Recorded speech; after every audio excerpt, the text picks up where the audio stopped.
Terrance! Yep. What time is it, Terrance? What time? Yep.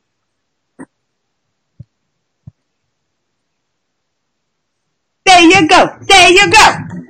Peanut butter jelly. Peanut butter jelly. Terrance, you are getting into it. Peanut butter jelly. Peanut butter jelly. Peanut butter jelly. Baseball bat. After all these years, I'm finally getting, I still mess up on the song. I still mess up how many times I've been doing it. Yeah. All right, everybody, we are here. Live having the Umbrella Academy discussion. Muppets showed up. Muppets showed up to talk about some nonsense, Terrance. That's what Muppets came to do. You know how Muppets is. Muppets don't know. He's like, I don't even know Umbrella Academy, but this happened on Mary Poppins, and but that's why we love Muppets. That's a whole different ball game right there. That's why we love Muppets. Love Muppets. Okay, before we get into Umbrella Academy chat, did you watch the Oscars? I watched most of it, but here's the thing. Mm-hmm. My parents, they screwed it up for me. Like, I had to like cut out the room and stuff, but oh, you were watching with them. You were watching with them, and you were just like, oh, I'm done. No, they were causing problems, so I had to go, and I missed like maybe 40 minutes of it, and I had to kind of, go on my phone just to see the rest of the results, which really pissed me off because like I'm a huge movie fan. Like I watch all kinds of stuff, so that I didn't like that. Did you see the end? Yeah, I did. Yeah, Best Picture and all that kind of stuff. Did you see Bradley Cooper and Lady Gaga trying to have a baby up on stage? Did you see that? Terrance, did you see that? Yeah. All right. Well, I'm going to talk about that another time because tomorrow on that Geekly show that we do, are you following that page, the Geekly show? Because we put our episodes up on that YouTube page afterwards. So if y'all ain't following the Geekly show, just look for it. It's on my featured channel. So, you said you're going to be gone on Friday, right? I'm leaving Wednesday. Yeah. I'm leaving in 2 days for a week. So I'll be gone. So that means that next week, we would have to cover, this week's and next week's episode. Of Gotham on Friday on Gotham. Hey, Perry! Look what else I can do, Perry. Watch this. Oh, look how it comes up, Perry. Hello, look how it comes up. We fancy. We are fancy over here. So Muppets has seen the Umbrella Academy. He just said, Muppets said he's seen the Umbrella Academy.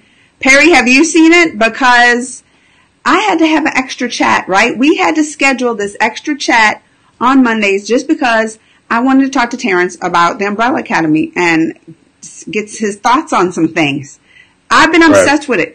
Terrance, last week I was like, I can't stop thinking about it. I was doing analogies with like number 5, right? Yeah, like by the time I get done showing it to my brother, then I would have seen it twice. So yeah, and I think from the start, the very first scene of episode 1 to the very end, there wasn't one time I was like bored with it or done with it. Like I was caught on the very first scene, and I was like, the rest of I was like this with the TV. I didn't want to look away. I didn't want to go to the bathroom. I didn't want to live life. I wanted to just watch the Umbrella Academy. That's right. Like I remember I got to, I watched the first 3, and then my body was like, yep, Terrance, it is time for you to relieve yourself. You got to go to the bathroom. And I told my body, I was like, I will destroy you. You gonna wait at least 3 more episodes, and then we gonna go to the bathroom. And then by the time I got 10 minutes into the 4th episode, then that's when my body just forced me to go. I had to pause it. It seemed like when I paused it, life itself just stopped while I was using the bathroom. I know that sounds kind of bizarre. No, it doesn't. It doesn't, because when I was done with the shows, when I was done with the very last episode, I was walking around like I didn't know what to do in life. I felt like a piece was missing. I'm like, oh, I should be watching Umbrella Academy, the apocalypse. Like, we gotta save the world. Like, I felt. Oh, that's how you felt. I was like, let it burn. I was like, I wanted them to be okay, but I was like, the world, like. You was gonna be, so you took the side, Terrance, you took the side of the people, the assassin people, that was trying to make the end of the world apocalypse happen? Not so much that I took their side, but like, cause I'm gonna be real with you, man. You probably already know this, but I don't like humans, like not most of them. So I'm like, in these kinds of situations, I'm like, look, if you can promise me that this list of humans don't get harmed, the rest of them, yeah.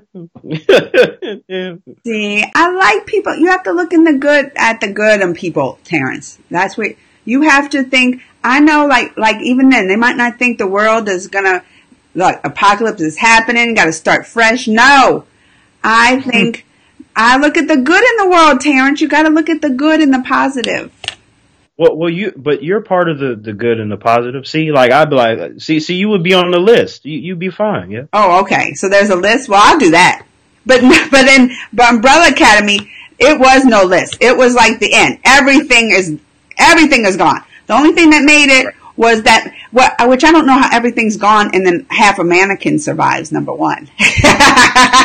Because when hey, heavy duty, it depends on like what ends the world. Because if you look at certain moments in history when there's been like certain bombs that have been dropped in certain areas, there's usually a little bit left, which kind of makes it haunting because you're like, that building was bigger, that car was whole, you can tell what something should look like, but it's just destroyed, most of it, So it kind of adds a sense of realism to like how something would look if you have just this kind of, whether it be a tornado, a bomb, or some powers or whatever that destroys the world. Who was your favorite character? Who was your favorite character? I'm really wanting to know. Do you know? Can you guess mine? My list here, because I got everybody's name. I would say my top three, Diego, number 2 would be there. The one that had the knife throwing techniques. Do you know his real name? What his real name is in the comics? What they call him in the comics? I do not. They call him the Kraken in the comics. The Kraken. Nice. And it's because he has a power in the comics that they have either they haven't revealed it in the Umbrella Academy, or they or he doesn't have it. And because I was like, the Kraken, why are you going to call him that? That's not what he throws knives. But in the comics, his power is he can breathe underwater indefinitely. That sounds like it would be more like or hold his breath. I would have thought that number 6, Ben, would have been. That's like what I would have thought. Has the monsters under the skin and stuff. That's what I would have thought, because he's got the things coming out and he's spitting out black stuff. Whatever. Remember when he went in when they was robbing the bank and he went in there and he come out with black stuff all over him and you see his tentacles. Mm-hmm. But in the comics, number 6 is called the Horror. Okay. Horror. So Diego for sure, and then number 5, the boy. Number 5, he's called the boy in the comics. Oh, okay. And probably Luther would be. Oh there. No, I did not like him. He's a big dummy. He messes up everything. now, with all that having been said, I do like pretty much all the characters, so it is hard for me to rank them. Except Luther. He's the last on my list. In the comics, Luther is called the Space Boy because of the moon thing. Right. Diego's called the Kraken. That's actually his other name in the show too, because they call him. They did. Luther number 1 Space Boy. Well, and then remember when he called for Allison, her daughter. Yeah. And even the daughter was like, "Oh, Space Boy!" Like, so they've been naming that. So yeah, so then in number 4 in the comics, Allison is called the Rumor because she does. I heard a rumor, so she's the Rumor. Then number 5 is the boy. Number 6 is the Horror, and number 7 is the White Violin. And she actually turned into that at the end, right? She in a white suit and doing her stuff, and so in the comics she's called the White Violin. Oh wait, I forgot one. There's the Klaus. Klaus, and Klaus is my favorite. Yeah. Klaus is my absolute I like favorite. him a lot, but I'm like, He'd be like, all right, I'm gonna go do these drugs real quick, have about 10 beers, and I'm gonna pass out in like underwear and like a gown or something. Like, I just have, look, Evans likes my new hairstyle, but I just have it in a ponytail. Like, it's messy in a ponytail, but thank you. But no, Klaus is funny. In the comics, he's called the Seance. So that makes sense because seeing the dead people. The dead stuff, yeah. But I'm telling you, his power is awesome. Like, at the beginning, you're just like, oh, he can see dead. Okay, he sees dead people. But how his power had developed through the show, I was like, this, I didn't see a lot that coming.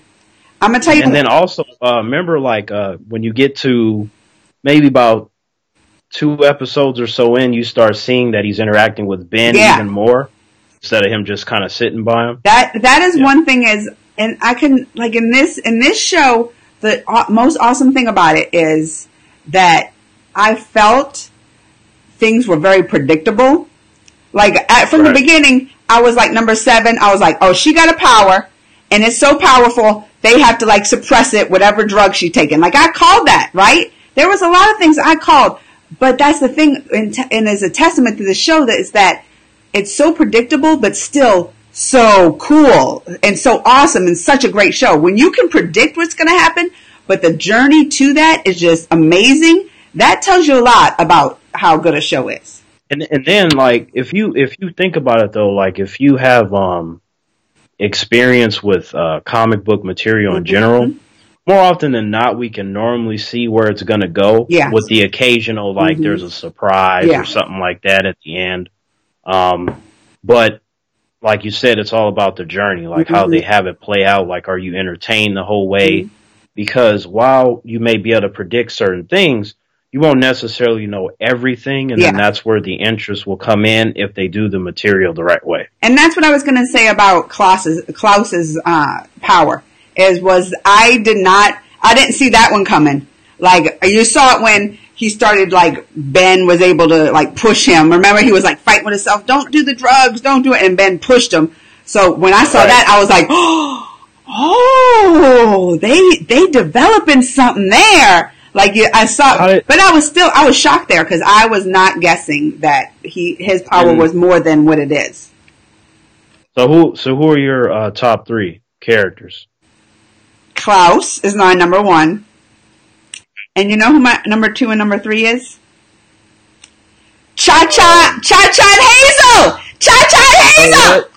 Yeah, I was going to get to them because remember how I was saying that I like pretty much all the characters. Yeah. It's just a matter of me trying to rank them. But let me see.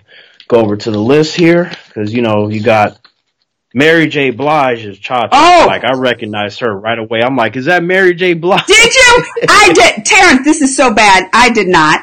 And I even saw her name up on the screen, like, you know, in the credits. And I was like, oh, Mary J. Blige is singing in this? I still didn't. It wasn't until like... No, she did a good job. She did really good. I was surprised. She did really good. You know, because she's not like an actress, so it's just like when you see certain people, it's like, you know, you like them for whatever they do, like singing or they play a sport or whatever. But you kind of go, let me sit back and see how they do as an actress or an actor. Yeah. And she was convincing as this badass assassin. Like, she was badass. Same thing with Hazel. And also, you know what and someone just told me this, what they reminded me of is their little back and forth stuff. Being these assassins, it kind of reminds you of Pulp Fiction. I would say number 1, their relationship, right? Don't it? Who said that? We were talking about on the Geekly Show. We were talking about on the Geekly Show last Thursday. We did a special Umbrella Academy talk.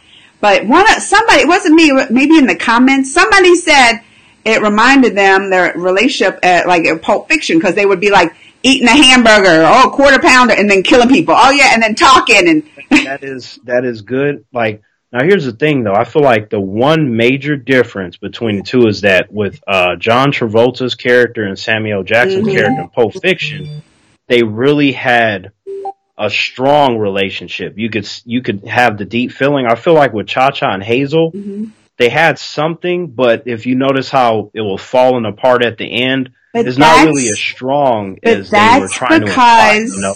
That's because Hazel or Cha-Cha's in love with Hazel. You know she's in love with Hazel. So, you know, she got jealous. So the difference is it was a man and a man.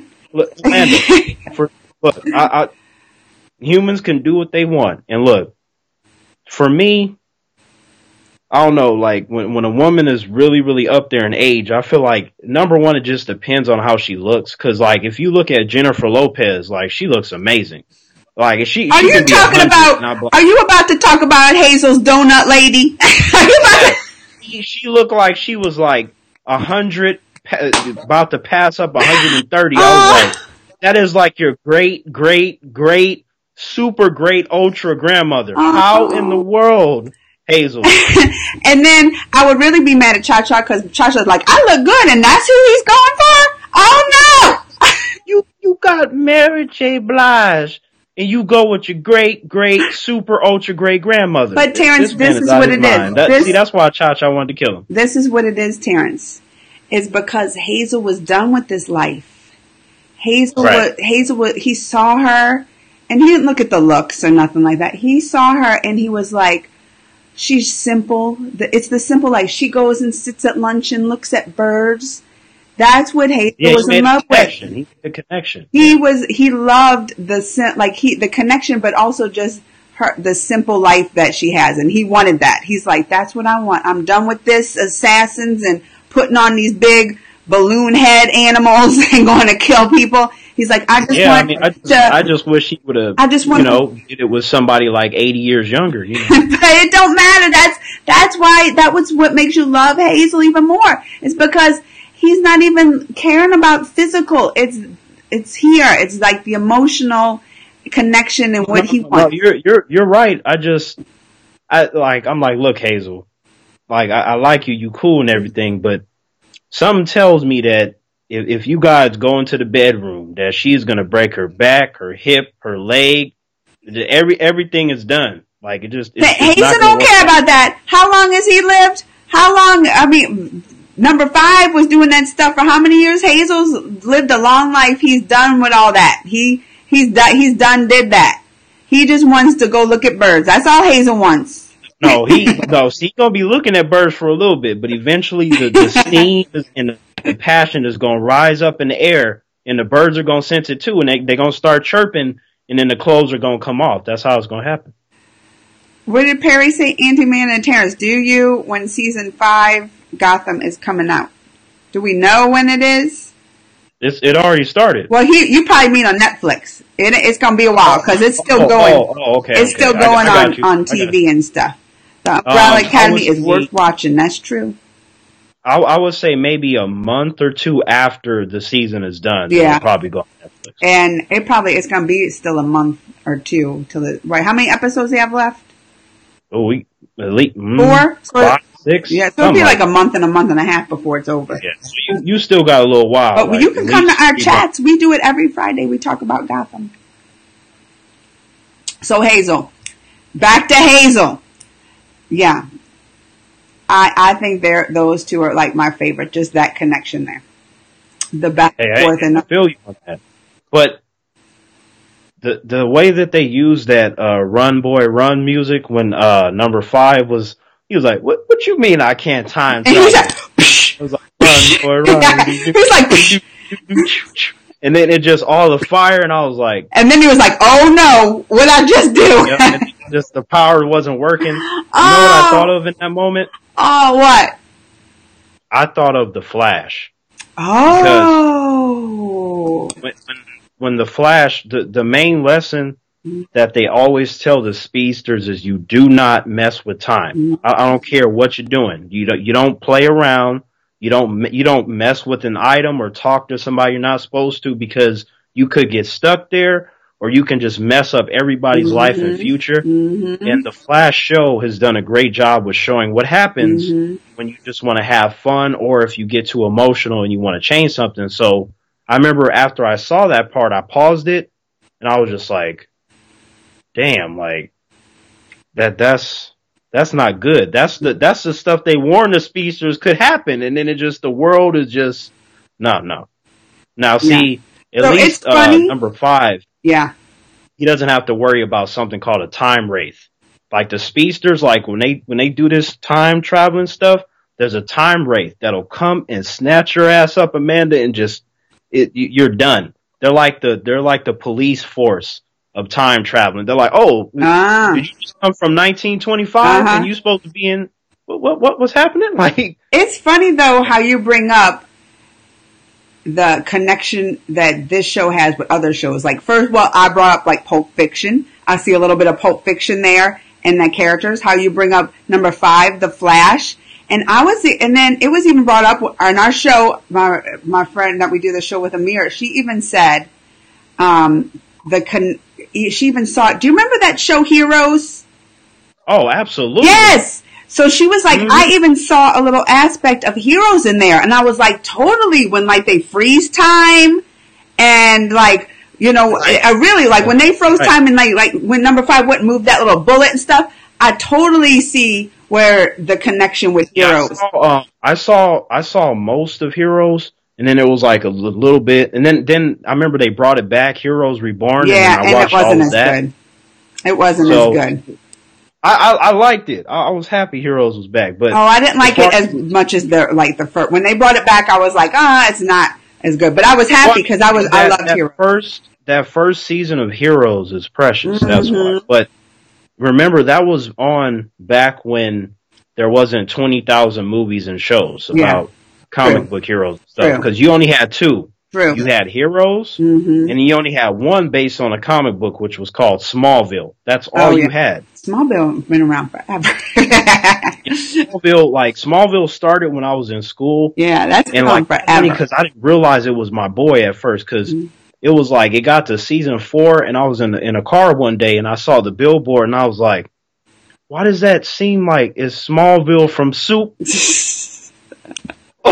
It did. I was like, I am an idiot. So I went to the store, Amanda, and I purchased seasons 1 through 3. Actually, I watched them all in like almost like a week. And what season did you find it on? At the beginning of season 4, and I was like, how the hell did I miss that? This is my boy Superman. I thought it was just something called that. I didn't really make the connection at first. I felt dumb as hell, man.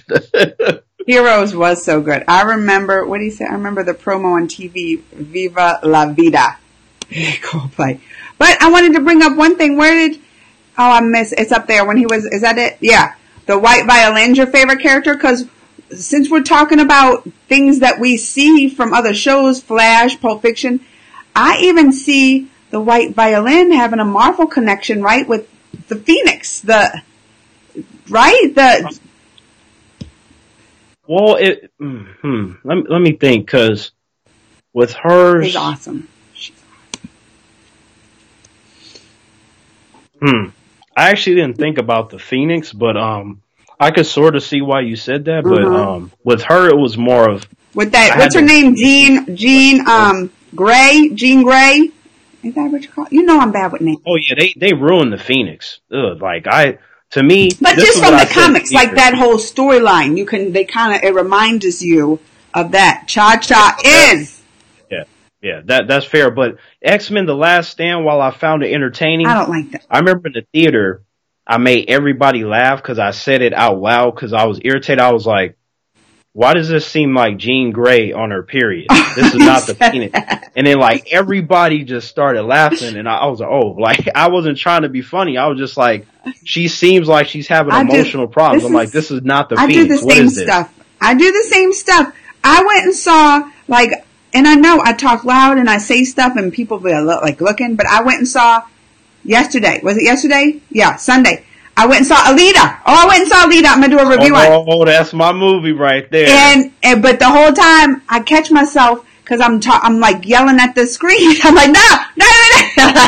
So I know what you mean, and I'm the worst to watch stuff with. That's why I try to watch all this stuff. See, like you said, you're like that black chick in Scary Movie. Like I don't be that loud, but it's just like it's more of like I might say something here or there. But Amanda, it sounds like you got me beat. Sound like you got me. Especially a scary movie. Y'all don't want to come with me that's a scary movie. I'll be like, run! No, you don't. You dumb. You're going in there.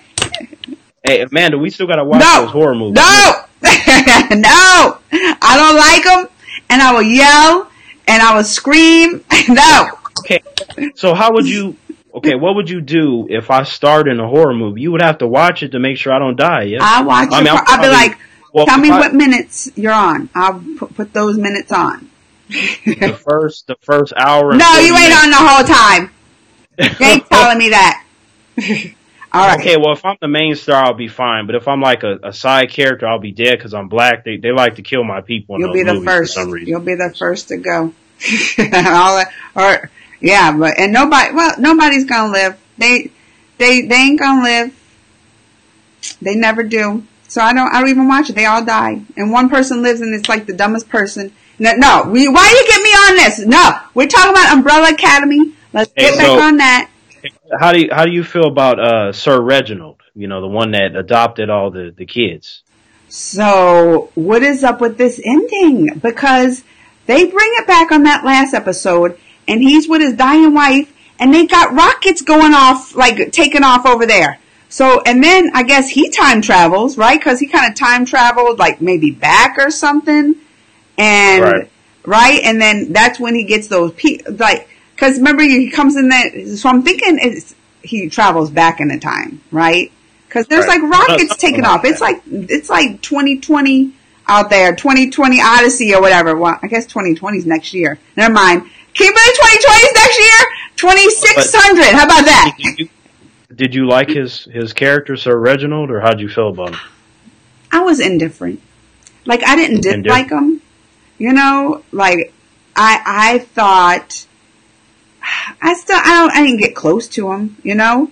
I felt bad for the kids with him because he was like totally like this to him, but I didn't really dislike him. You know what? He kind of reminded me of my dad, except to me, my dad is much more intense than Sir Reginald because Sir Reginald, he provided for the kids, right? Mm-hmm. You know, my father has done stuff for me and my brother and continues to do so, but he's not really big on the emotions and stuff like that, and he just like basically how let me see, number 2, Diego, how he feels about his dad and his mom, Oh yeah. How about the connection with the mom? Because that's kind of like none of them really have a connection with the mom, but Diego, like she's a robot, and he's always like, "Here, mom," you know. So the connection with the mom with him and Diego, but I feel like none of them I felt really like the dad. I don't feel like any of them did. Like, at least, because see, with the mom, you know, at least with the mom, there's a respect, right? With the dad, it's like, we don't like you and we don't respect you. Mm-hmm. And I feel like most of them didn't even love him either, right? Mm-hmm. But I do believe that Sir Reginald loved his kids, because otherwise he wouldn't have, you know, brought them up like that. Do you think that, or do you think it was more, when I saw that last scene, okay, in the last episode, I was like, maybe why is he going back into time? And why did he get these kids and stuff? And why is he doing that? I feel like there's a bigger picture. I feel like I don't think he just sent Space Boy up onto the moon because he wanted them out of sight. I think he sent them up there for a mission. So I look at it like he's looking at, this is my job. Like they go around and assassinate people in there and go through time and just do this. I feel like it was he had a goal. You know, he had a goal. I have to go get these kids. I have to raise them. I'm going to do this. Number one, how he was saying that, he's like, yeah, my dad sent me up there for a mission, but that seems to be like a waste of time. It didn't matter. Mm-hmm. So it's like, but what if it was a mission though? Yeah, you know? No, that's what I'm thinking. I'm thinking maybe he did go up there to get information from the moon, because what happened at the end? She shot the moon. You know? What, I mean, okay, like he was just on that moon for this long and she just done exploded it. You know, I'm like, so that's what it got me thinking. I'm like, maybe there was something bigger there for Luther that he was supposed to do.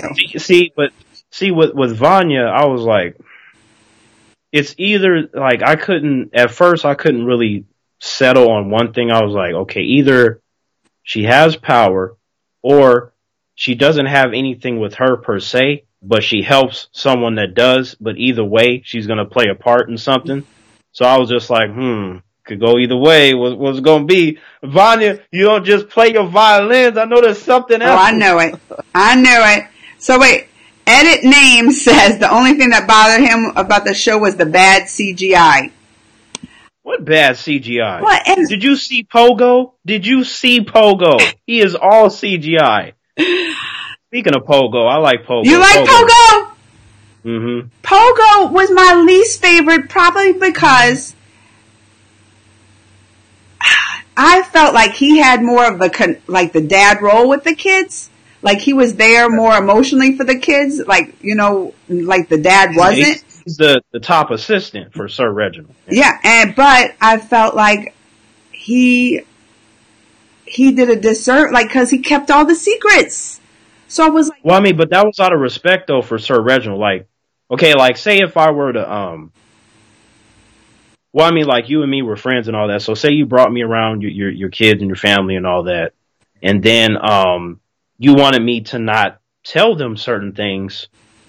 I like out of respect for you, I wouldn't do that. But like, look, all things are out the window once he's gone. Like the kids come back. You're right. You are right, but sometimes, like depending on who you ask, they feel like even if the person is gone, if there is a certain level of respect, you would still carry out their wishes. While some will say, as you said, once they're gone is different. So I get why you said that. What Evans say? Who portrayed him? Let me guess. Andy. Who is Andy? You know, I don't. No, Evans. This ain't the Planet of the Apes and all. I get why you said that. No, I don't even know. Y'all know I'm bad with names. You know I'm bad with names. I can't even picture who that is. Serkis is the king of motion capture. He basically, he played Smeagol in Lord of the Rings. Okay. And in the recent Planet of the Apes movies, he played Caesar. In Rise of the Planet of the Apes. Oh, really? Yeah, those movies. War for the Planet of the Apes. I don't know who portrayed the Pogo. Like, who even voiced him? I don't even know. I looked him up, but I forgot. Did it because I remember I had looked it up real quick, and then I went back to the show. But I didn't think it was bad CGI though. Edit Name. I didn't think it wasn't. Pogo looked like he was about to come out the screen. I was like, and it wasn't. Do you know how much their budget went into Pogo? Well, that's what I'm saying. And this is like, isn't this a Netflix original? They don't got like the money like that Disney or Marvel and them have. So I think it's not a movie. It's a show. It's a show. But I think that even in comparison, like it's still pretty good. I thought. Yeah. There was some. You can't. If Pogo would have looked terrible, every time he were to come on screen, it would have ruined all the scenes because you'd have been too focused. Like, yeah, that shit is fake. Edit Name wants to know what our favorite scenes of the season. Oh, what? Oh, that's like an impossible thing to answer. Like, because we got to cover 10 episodes. That's okay, tough. I'll tell you one scene that I really like. When number 5 was going, he was like, "Man, screw this," and then he was time hopping, and then yeah, you did like that scene. That's the second time you mentioned it. Yeah, I really liked that scene a lot because it was the acting plus the emotion, and then the song, the whole "Run Boy Run." Yeah, that was good. If you hear the lyrics in that song, like "This world is not meant for you," and you're supposed to go somewhere else. That's exactly what the character was doing. Like, I'm very big on music matching what the movie or the character is supposed to be. It has to, because if you put the wrong piece of music, it can kill the whole scene because it's supposed to flow together. I'm still sitting here trying to think of mine. And you know what popped in my head first? Was the very first scene of this, like, when that girl, and when they're in Russia or whatever, and they in the swimming pool, they at the swimming pool, and it's just some young kids, like, and they sitting there flirting a little bit or whatever, and what does she jump in the pool and she starts giving birth? Right there, I think that scene is just what I was like, oh, this is, I was like, oh. Reminds me of, man? Oh. That reminds me of a couple of horror movies. One was in black and white, and then you had two, a couple decades later, it was like Children of the Damned, where you had something that got a bunch of women pregnant, and they all had these kids, and they looked like albinos. Like the skin was very pale, and the hair was like white, and they had telekinetic powers. See, I And don't then want none of that. not only did they have telekinetic powers, they also had telepathy as well. So they can move stuff with their mind and force other people to do whatever they want. And that scene reminded you of that? Yeah, I thought of that instantly. Really? And what is y'all's favorite? I want to know what their favorite scenes are. Edit name, because that's what I'm saying. There's probably so many I don't even remember. The moments for Pogo were. There's like many of those damn movies. The Children of the Damned and some Village of the Damned. And Evans looked it up, and they said the movements for Pogo was provided by Ken Hall, and his voice Adam got. I don't know who they are.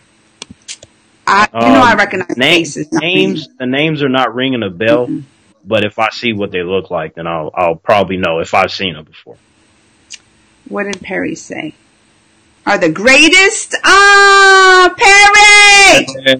Perry! Yep. Yep. Thank you, Perry. Yep. So this is there is so many places though this show can go. Like from here, like the way they ended it. There's so many places and so much open. Of what did you what did you think about that dude that was playing Vanya the whole time? Oh, that was another thing. That was another thing that Amir, when we were talking about the Heroes connection, doesn't that guy remind you of like that Siler? Hey, from Heroes. You know what, Amanda? I can see why you said that, but I'll tell you what, I will take this guy any day over Siler. Oh, that little punk, that little wimp. He was a little squirmy thing. But Amanda, I will kill him with my pinky. Like the guy from Heroes, the one that ended up playing Spock in the rebooted Star Trek movies that came out a little while back. That dude was using other people's powers. Like when he walks into the room, you just kill yourself. You know you're not gonna win. You're gonna be up, Skyler. Just knife in the neck till you die. He was like, he didn't know what he was getting himself into with all that. He was. Hey, I give him props though. He got some of Ellen Page. Yeah. Like I don't know what it is about Ellen Page, but I love me some Ellen Page. So, Edit Name said his favorite scene is when Vanya slit Allison's throat when she. Yeah, that that is a good point because you're like, what was she gonna say? What was she gonna say? Right? She said she was gonna say, "We're sorry. You think we so? love you. We're family." You think so? I heard a rumor. Yeah. There's a difference between the book. There's a difference between the comic book and the TV series. I mean, first of all, the comic book, well, yeah, but the comic book though is only like 10 issues. This comic, right? Right. From the little bit I looked up, it's not that long. But here's the thing, though. If there is one downfall of that comic book series, just only one, would be the art. Like, the art for it is not the best, right? So, when it comes to humans, when they go shopping online or they read them online, whatever, oftentimes the art will draw you. Oh, yeah, it does. And then the story will allow you to keep reading. But if you're not really fascinated with the art, you might walk away. So I think that it should have had some better art. Because it's the Dark Horse series is the series, the Dark Horse, and I'm trying to think the other comics that they have done. The Mask is from there. Yeah, I mean, I just don't know. I don't think they're known for their art. The Mask is from there. Yeah, Amanda, pull it up if you can. Like, put the Mask, Dark Horse. Because that's plaguing my mind right now. I want to make sure that... The Mask, Dark Horse. Yeah, like, let me... Because I'm pretty sure it is, but I could be wrong about that. Does it say Dark Horse? Published by Dark... Yeah, it is. Oh, okay. But that's what I'm just saying. Like, even that one is not... I don't think Dark Horse is known for their art. Like, great art. With the Mask, though, like, the comics, they're actually... pretty dark. Like what happened with Jim Carrey's interpretation, which was beautiful, by the way. Yeah. That sequel, Son of the Mask, that made me want to kill myself because it was terrible. But with Jim Carrey, it was much sillier and funnier. But the comics are pretty dark. which is funny because, you know, Dark Horse Comics, they do stuff like that. Yeah. That's why they got the name. So what do you mean you didn't like Pogo? Pogo is cool. He had the little suit on and the cane. Like, I didn't like him. I didn't like him because he kept too many secrets, and he's supposed to, that's your master, whatever, but you're supposed to be there for the kids too. And once he's gone, and they're all in shambles, and he could be like talking them and telling them things, and then but there were some scenes where he was talking to the kids, and there were scenes too when he's talking to mom, and it's like, we can't tell him. Okay, but we gotta cut Pogo some slack. Like, Pogo is trying to do right on all fronts, and he is in a terrible position. Do you remember when Vanya killed him? That was messed up. He was like on that thing. Amanda, what did Edit do? I'm telling you right now, when the way Pogo, the way they made his face look, I was like, I swear to God, Vanya, I'm cheering for you, but if you hurt Pogo, it is over. I will officially want you dead.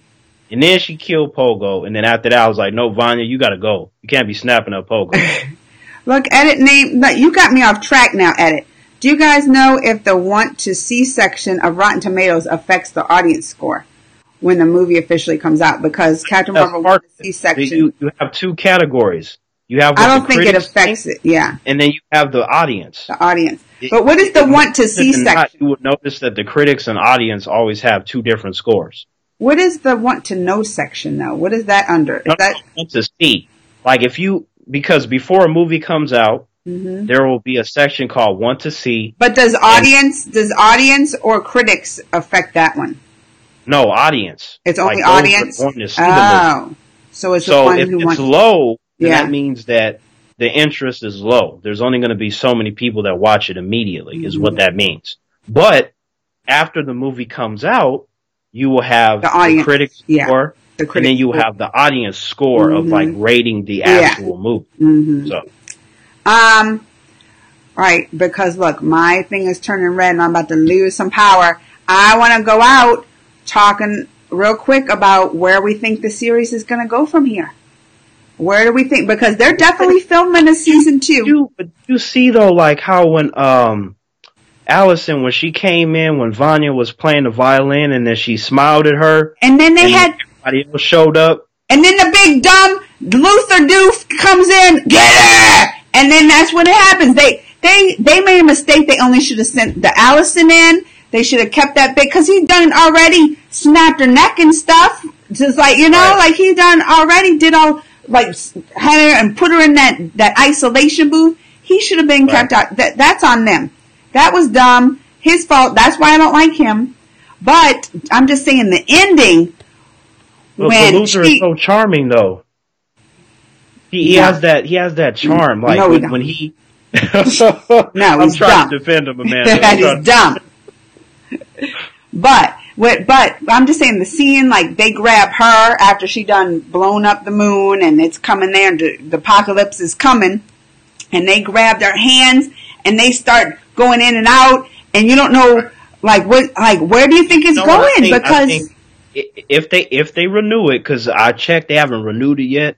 Usually it takes a little while. I think they will. I think they will. Oh, I thought they did. But yeah, because I had checked the other day and it was like no official word. I'm like, what you mean you didn't renew it yet? So if they do, where do you think it's going? Where do you see it? It's going to show them. It's either going to at first show them all as kids, like because 5 did something, and then it'll go back to them being adults. So I think within that first episode, it'll be a back and forth thing trying to figure it out, and then from there, by the time that episode ends, then we'll know where the season will be going. Yeah. So I think that first episode will be really important. And they just have so much open that where it could go, like they haven't even, there were 43 people born on that day and that's only 7 of them. So, you can bring in new characters, there's so many places that this show. What do you think about Dolores though? Number 5's, mannequin.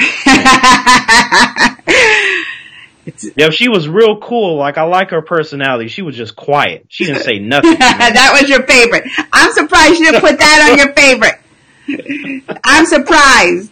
No. Like, I was just like, that poor mannequin had. I was trying to get into the mindset of 5, because he was by himself. I know. I was too. And I started thinking of dirty stuff. I was like, he was doing stuff with that mannequin. I would not want to. They should have explored that. That would have been cool. Like, just because imagine like people's reaction to that. Like, oh my God. And, But no, like, I thought of I Am Legend. You remember Will Smith with the mannequin? Yeah. But see, they went deeper in I Am Legend. With number 5, it was like he talked about her, but I thought almost was crying in I Am Legend. I didn't think of that. I thought of Castaway with Tom Hanks and his Ball Wilson. That's another one. Good on you. That is another one. That's what I was thinking. I was like, oh, that's like his Wilson, but dirtier, because he done stuff to that poor Dolores. Stuff been done. And that's what I said. I'm gonna end it with this. We are going out with this, because what happens in the apocalypse stays in the apocalypse. Bam!